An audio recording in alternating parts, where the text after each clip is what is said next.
기도하시겠습니다. 3월 13일 사순절 25번째 날 새벽 첫 시간 하나님 앞에 나와 기도와 찬송으로 말씀을 묵상함으로 하루를 출발하게 하신 것을 감사드립니다.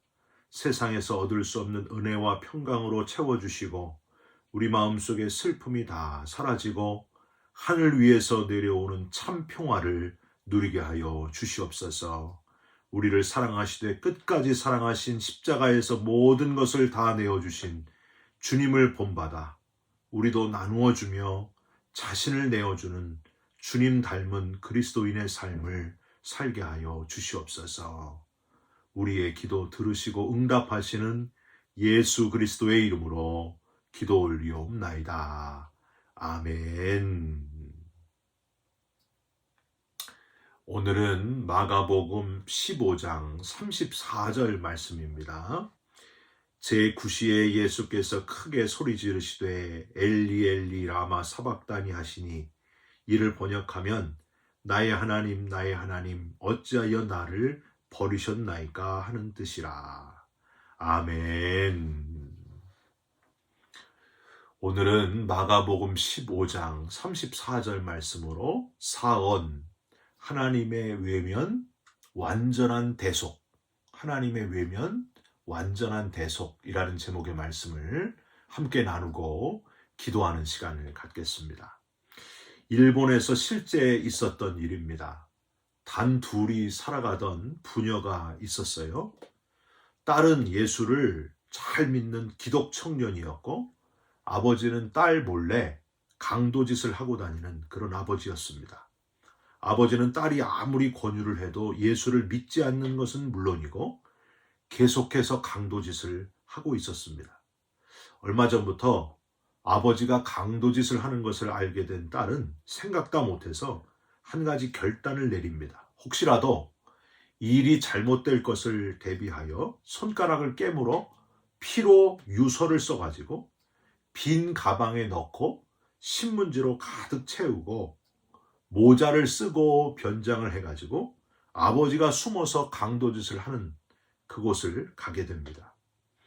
안타깝게도 아버지는 딸인지도 모르고 칼로 딸을 찌르고 가방을 가지고 도망가게 됩니다.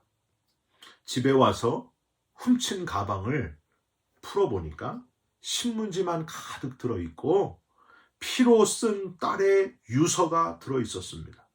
여러분 얼마나 충격적이었겠어요? 딸의 유서가 이렇게 쓰여져 있었습니다. 사랑하는 아버지, 저는 아버지가 지옥 가는 것을 원하지 않기 때문에 이 길을 택했습니다. 이 글을 보시고 이제 다른 사람을 해하는 일은 그만두십시오. 그리고 꼭 예수 믿으시고 구원 받으시기를 소망합니다. 제가 살아있다면 아버지와 함께 교회 다니고 싶고요. 혹시라도 살아있지 못하다면 아버지와 함께 천국에서 다시 만날 줄 믿습니다. 아버지는 통곡을 하면서 급히 쓰러진 딸에게 달려갔지만은 딸은 이미 숨을 거두고 말았습니다. 아버지는 회개하고 자수해서 형을 받게 되고 출소 후에 마침내 예수를 믿고 구원을 받게 되셨고 새로운 삶을 살게 되었다 하는 실화입니다. 여러분, 죽음을 결심하고 아버지의 시선 안으로 들어가 찔림을 당하고 죽어가면서 느끼는 자녀의 아픔, 그리고 그 아픔보다 더 큰 아픔을 가진 부모의 마음을 여러분 이해할 수 있으시겠습니까? 모리아 산에서 아버지 아브라함이 하나님께 순종하려고 이삭을 잡고 칼을 들어 올리는 순간을 여러분 한번 생각해 보시기 바랍니다. 분명히 벗어날 힘이 있었음에도 죽음의 길을 스스로 선택하는 이삭의 그 아픔의 눈물을 생각해 보십시오. 그리고 칼을 들고 있음에도 너를 죽여야만 하는 내가 더 아프다. 아니, 나도 곧 너를 따라갈 것이다 하고 결심하고 있을지도 모를 아버지 아브라함의 더 큰 고통의 눈물을 상상해 보시기 바랍니다. 여러분, 이런 아들의 고통과 자녀의 고통과 아버지의 더 큰 고통의 장면이 바로 오늘 본문 예수님의 십자가에서 하신 네 번째 유언에 담겨져 있습니다. 구시에 예수께서 크게 소리 지르시되 엘리 엘리 라마 사박다니 하시니 이를 번역하면 나의 하나님 어찌하여 나를 버리셨나이까. 십자가에 달린 강도뿐만이 아니라 지나가던 이들, 내가 너를 구원하여 십자가에서 내려오라는 조롱, 그가 남은 구원하였으되 자기는 구원할 수 없도다 하는 대제사장들과 서기관들의 비난과 놀림 속에서 주님은 스스로 선택한 십자가의 길을 마다하지 않으시고 자기를 구원하는 것을 거절하시고 그 죽음의 길을 끝까지 가셨다고 하는 겁니다. 하나님도 주님의 어찌하여 나를 버리셨나이까 하는 아픔의 소리에 요동없이 아무 말씀이나 징조 없이 예수를 완전히 버리셨다고 하는 사실입니다. 예수께서 하나님을 아버지라 부르지 못하고 그저 나의 하나님이라 부르고 있어도 하나님은 예수 그리스도를 알고 계셨습니다. 아버지로서 하나님은 독생자 아들의 예수의 고통을 알고 계셨다고 하는 거예요. 고통당하는 아들의 신음까지도 다 듣고 있는 부모의 마음, 부모된 저와 여러분도 이 정도까지는 아닐지라도 자식의 아픔을 가끔 직면하면서 내 가슴이 더 찢어지는 경험을 저와 여러분도 다 하시지 않으셨습니까? 누구도 버리신 적이 없으신 하나님께서 아들 예수를 버리신 것, 바로 죄 때문이었습니다. 우리들의 죄 때문이었습니다. 저와 여러분의 모든 죄를 대신 짊어지신 예수의 대속 때문이었습니다. 하늘에서 보실 때 예수님의 모습은 마치 죄의 덩어리들로 덕지덕지 붙어있는 시궁창에 빠진 것 같은 너무나 추악한 죄인의 모습이었습니다. 주님이 짊어지신 죄의 짐은 역사상 가장 악했던 죄인들, 여러분 누구 있어요? 인육을 먹은 지존파로부터 시작해가지고 생체 실험을 했던 일본 군국주의, 가스실에서 유대인들을 잔인하게 죽였던 나치까지 포함한 모든 인류의 죄였다고 하는 거예요. 그래서 하나님은 예수를, 시궁창에 빠진 것 같은 온 죄가 덕지덕지한 예수를 버리셨다고 하는 겁니다. 그래서 하나님은 우리의 죄를 다 사하시게 된 것을 알게 됩니다. 참 감사한 것은 그 순간 우리들의 모든 죄가 정말 모두 남김없이 사라지게 되었다는 사실입니다. 바울은 그 정도의 표현, 즉 버리시다라는 표현으로는 충분치 않다고 생각했던 것 같습니다. 그래서 바울은 우리를 위해 저주받은 분으로 주님을 표현했습니다. 갈라디아서 3장 13절, 그리스도께서 우리를 위하여 저주를 받은 바 되사 율법의 저주에서 우리를 속량하셨으니 기록된 바 나무에 달린 자마다 저주 아래에 있는 자라 하였습니다. 사랑하는 성도 여러분, 하나님이 사랑하는 아들을, 죄를 짊어진 아들을 철저히 폐기하시고 버리시고 저주 아래에 있게 하신 것, 이게 바로 기독교가 일반 종교가 아님을 드러내는 증거라고 하는 겁니다.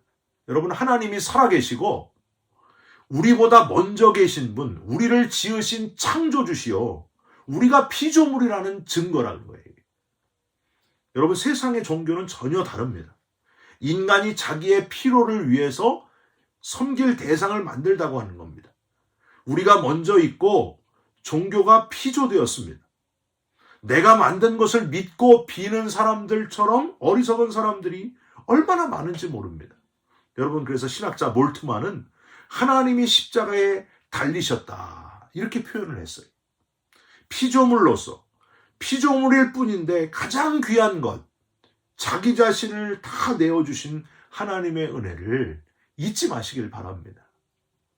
이삭의 아내 리브가는요, 아들 야곱이 형인 것처럼 꾸미고 아버지의 장자의 축복을 받게 되는데 이렇게 말하죠. 아들아, 너의 모든 저주를 다 내게로 돌려라. 너의 모든 죄를 다 내게로 돌려라. 자녀를 위해서 기꺼이 모든 죄를 짊어지신 어머니가 바로 리브가였다고 하는 거예요. 하나님이 저와 여러분을 위해 기꺼이 모든 죄를 다 짊어지신 분이시다 하는 것을 여러분 늘 기억하시면서 감사와 감격 속에 살아가는 저와 여러분이 되시기를 주님의 이름으로 부탁드립니다. 우리가 또 하나 기억할 것은 하나님께서 예수를 이렇게 폐기하시고 버리시고 저주 아래에 있게 하심으로 우리를 완전히 대속하셨다. 완전히 정결케 하셨다는 사실입니다. 할렐루야, 여러분. 이게 얼마나 기쁜 일입니까? 고린도후서 5장 21절 이렇게 돼 있어요. 하나님이 죄를 알지도 못하신 이를 우리를 대신하여 죄로 삼으신 것은 우리로 하여금 그 안에서 하나님의 의가 되게 하려 하심이라. 공동 번역 성경에는 뒷부분이 이렇게 돼 있어요. 그래서 우리는 그리스도로 말미암아 하나님께로부터 무죄 선언을 받게 되었습니다. 하나님이 우리를 죄가 없다, 무죄로 선언하셨다는 거예요.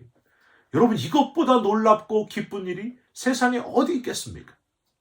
우리를 무죄 선언, 완전히 정결케 하신 주님, 누구든지 하나님께 바로 나아갈 수 있도록 우리를 의롭다고 해주신 하나님의 은혜. 그래서 여러분, 카톨릭에 고해성사 안 해도 되고요. 성모 마리아를 통하지 않고도 누구든지 하나님께 나아갈 수 있게 되었다고 하는 거예요. 여러분, 설교하다가 누가 제 엉덩이를 만졌다는 것 여러분 말씀드린 적이 있죠? 제가 한국에서 단독 목회를 하면서 이제 주일 설교를 하게 되는데 누가 와서 제 엉덩이를 만지는 거예요. 여러분, 얼마나 그게 엄청난 일입니까? 사탄아 물러가라, 막 이렇게 하려고 그랬어요. 돌아보니까 누구였어요? 제 딸이었어요. 3살 된 딸이 제 엉덩이를 포동포동 하다가 자꾸 만지고 있는 거예요. 여러분, 제가 뭐를 묵상했는지 아십니까? 하나님의 말씀이 선포되는데도 그 앞으로 당당히 나올 수 있는 것은 딸이기 때문이었습니다. 우리도 그렇다는 거예요.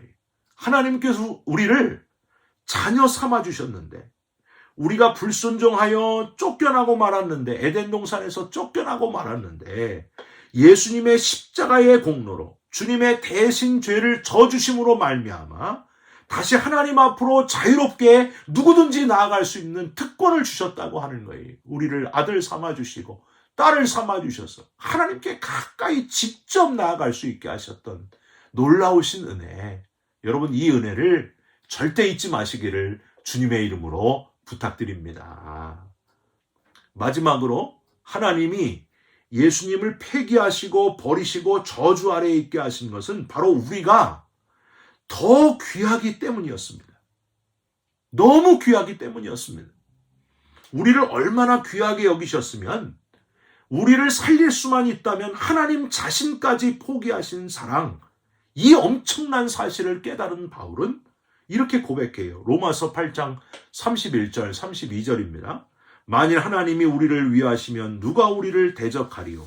자기 아들을 아끼지 아니하시고 우리 모든 사람을 위하여 내주시니가 어찌 그 아들과 함께 모든 것을 우리에게 주시지 아니하겠느냐. 아멘. 사랑하는 성도 여러분, 혹시 우리 중에 나는 왜 이렇게 아무 쓸모가 없을까? 그렇게 생각하는 분 있습니까? 그런 생각은 무지의 생각이고요. 교만입니다. 우리는 언제나 하나님께 소중하고 고귀한 존재라는 사실입니다. 어느 정도 고귀하냐? 독생자를 십자가에서 죽게 하심으로 우리를 살리실 정도로, 자기 자신을 버리시면서까지 우리를 살리실 정도로 우리를 귀하게 소중하게 여기시는 하나님. 그걸 우리가 깨닫지 못하기 때문에 나는 왜 이렇게 무가치할까? 그렇게 절망한다고 하는 거예요. 여러분, 이걸 못 깨달은 존재인 가룟 유다가 스스로 자기의 생명을 포기했던 것, 그걸 책망하신 이유가 바로 그것 때문이었습니다. 선생님을 팔아버린 것이 문제가 아니라 자기가 귀한 존재임을 깨닫지 못했기 때문이에요. 그걸 포기했기 때문입니다. 저와 여러분을 귀하디 귀한 존재가 되게 하신 하나님께 감사하시면서 날마다 감사와 감격과 은혜 속에 살아가시기를 예수님의 이름으로 축원드립니다. 기도하겠습니다. 하나님, 독생자 예수 그리스도를 버리시면서 가슴이 찢어지셨음을 묵상하며 감사를 드립니다. 자신을 구원하는 것을 거절하시고 끝까지 모든 죄를 짊어지고 죽음의 길을 대신 걸어가 주신 주님께 또한 감사드립니다. 살아계셔서 지금까지도 우리를 사랑하시는 분이심을 믿고 찬양 올려드립니다. 우리를 완전히 정결케 하신 그 은혜를 기억하면서 내가 얼마나 귀한 존재인지를 깨닫고 감격하며 살아가게 하여 주시옵소서. 예수 그리스도의 이름으로 기도 올리옵나이다. 아멘. 하늘에 계신 우리 아버지여, 이름이 거룩히 여김을 받으시오며 나라가 임하시오며 뜻이 하늘에서 이루어진 것 같이 땅에서도 이루어지이다. 오늘 우리에게 일용할 양식을 주옵시고 우리가 우리에게 죄진 자를 사하여 준 것 같이 우리 죄를 사하여 주옵시고 우리를 시험에 들게 하지 마옵시고 다만 악에서 구하옵소서. 나라와 권세와 영광이 아버지께 영원히 있사옵나이다. 아멘. 오늘도 하루를 살아가시면서 나를 위해 버림받으시고 귀하디 귀한 존재가 되게 하신 하나님의 자녀로 다시 회복시켜 주신 그 은혜를 기억하면서 감사함으로 하루를 살아가시기를 부탁드립니다. 여러분 사랑합니다. 축복합니다. 감사합니다.